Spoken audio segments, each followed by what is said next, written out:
Baby table कितना गंदा है, साफ करने बोलो ना। वेटर। सीधा मैनेजर को बुलाओ। Okay baby. मैनेजर। जी सर, बताइए क्या दिक्कत है।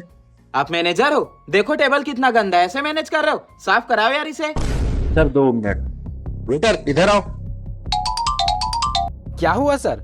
ये टेबल देख रहे हो, अभी तक साफ क्यों नहीं हुआ है? हर चीज टाइम टू टाइम होना चाहिए ना। सर आप टाइम से सैलरी देते हो? ज्यादा बात करता है मैं। ये क्या हो गया? अबे साले। Sorry sir.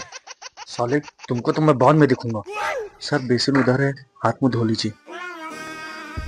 साले तुमको तो मैं आज का पेमेंट नहीं दूंगा।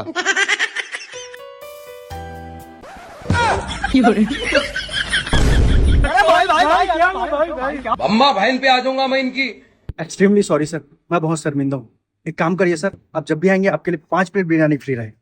बेटा मन में लड्डू फूटा। ए जी, आप ना एक काम करो, छत से नीचे कूद जाओ, पूरा रेस्टोरेंट ही हमारा हो जाएगा। ये क्या सुन रहा हूँ मैं?